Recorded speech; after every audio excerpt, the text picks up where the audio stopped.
How are you all. बच्चे, हिंदी कक्षा में आपका स्वागत है। तो चलिए शुरू करते हैं आज का पाठ।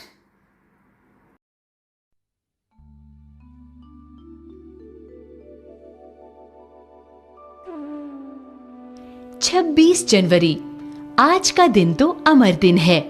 आज के ही दिन सारे हिंदुस्तान में स्वतंत्रता दिवस मनाया गया था और इस वर्ष ही उसकी पुनरावृत्ति भी, जिसके लिए काफी तैयारियां पहले से की गई थीं। गत वर्ष अपना हिस्सा बहुत साधारण था। इस वर्ष जितना अपने दे सकते थे दिया था। केवल प्रचार में 2000 रुपया खर्च किया गया।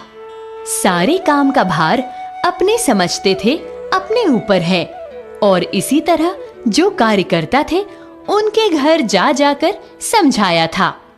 बड़े बाजार के प्रायः सभी मकानों पर राष्ट्रीय झंडा फहरा रहा था और कई मकान तो ऐसे सजाए गए थे कि मानो स्वतंत्रता मिल गई हो। कलकत्ते के प्रत्येक भाग में ही झंडे लगाए गए थे। जिस रास्ते से मनुष्य जाते थे उसी रास्ते में उत्साह और नवीनता मालूम होती थी। लोगों का कहना था कि ऐसी सजावट पहले नहीं हुई। पुलिस भी अपनी पूरी ताकत से शहर में गश्त देकर प्रदर्शन कर रही थी। मोटर लारियों में गोरखे तथा सार्जेंट प्रत्येक मोड़ पर तैनात थे। कितनी ही लारियां शहर में घुमाई जा रही थी। घुड़सवारों का प्रबंध था। कहीं भी ट्रैफिक पुलिस नहीं थी। सारी पुलिस को इस काम में लगाया गया था। बड़े बड़े पार्कों तथा मैदानों को पुलिस ने सवेरे ही घेर लिया था। मॉन्यूमेंट के नीचे जहां शाम को सभा होने वाली थी, उस जगह को तो भोर में 6 बजे से ही पुलिस ने बड़ी संख्या में घेर लिया था। पर तब भी कई जगह तो भोर में ही झंडा फहराया गया। श्रद्धानंद पार्क में बंगाल प्रांतीय विद्यार्थी संघ के मंत्री अविनाश बाबू ने झंडा गाड़ा तो पुलिस ने उनको पकड़ लिया तथा अन्य लोगों को मारा या हटा दिया। तारा सुंदरी पार्क में बड़ा बाजार कांग्रेस कमेटी के मंत्री हरीश चंद्र सिंह झंडा फहराने गए, पर वे भीतर न जा सके। वहाँ पर काफी मारपीट हुई और 2-4 आदमियों के सिर फट गए। गुजराती सेविका संघ की ओर से जुलूस निकाला गया, जिसमें बहुत सी लड़कियां थीं।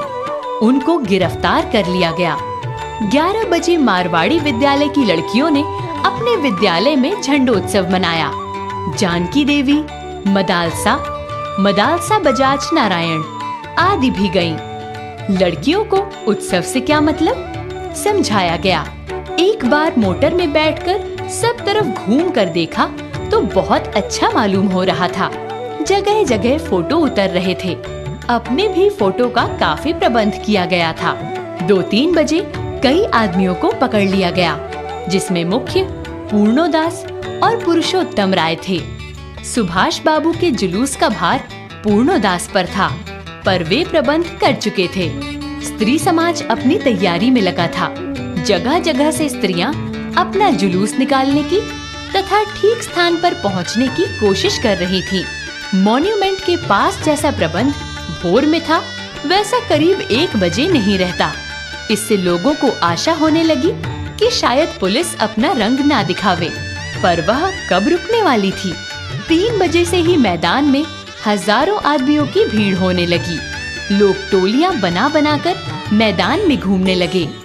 आज जो बात थी वह निराली थी।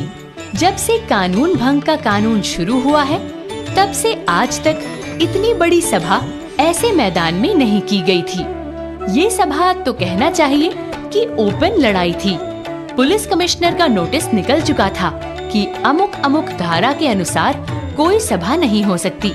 जो लोग काम करने वाले थे उन सबको इंस्पेक्टरों द्वारा नोटिस और सूचना दे दी गई थी कि आप यदि सभा में भाग लेंगे तो दोषी समझे जाएंगे।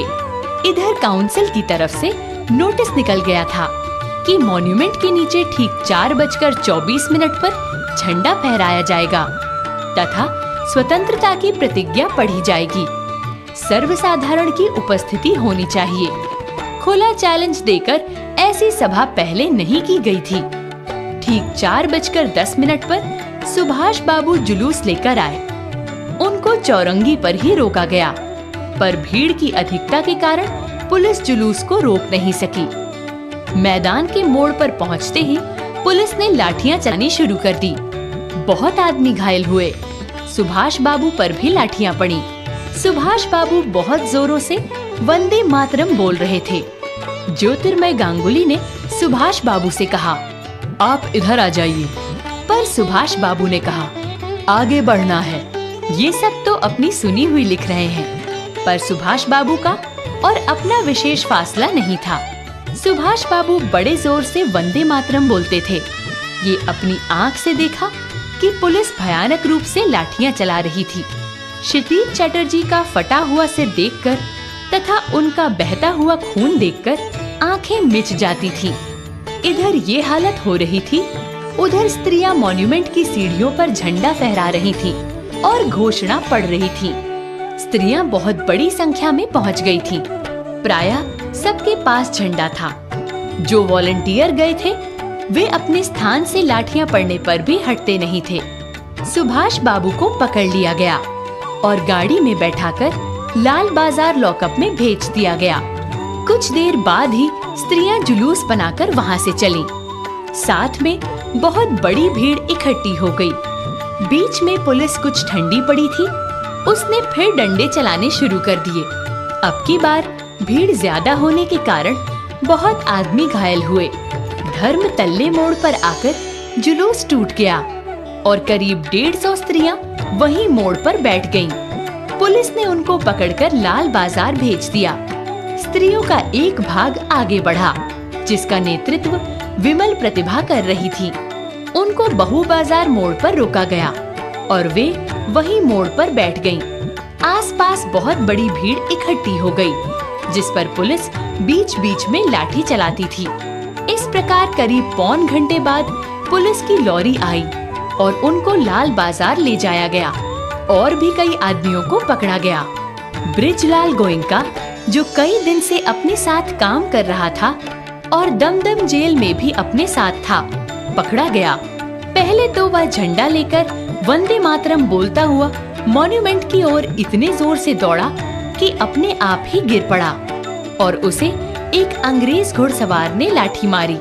फिर पकड़कर कुछ दूर ले जाने के बाद छोड़ दिया। इस पर वह स्त्रियों के जुलूस में शामिल हो गया और वहाँ पर भी उसे छोड़ दिया। तब वह 200 आदमियों का जुलूस बनाकर लाल बाजार गया और वहाँ पर गिरफ्तार हो गया। मदालसा भी पकड़ी गई। उससे मालूम हुआ कि उसको थाने में भी मारा था। सब मिलाकर 105 स्त्रियां पकड़ी गई थीं। बाद में रात को 9 बजे खादी भंडार आए तो कांग्रेस ऑफिस से फोन आया कि यहाँ बहुत से आदमी चोट खाकर आए हैं और कई की हालत संगीन है, उनके लिए गाड़ी चाहिए।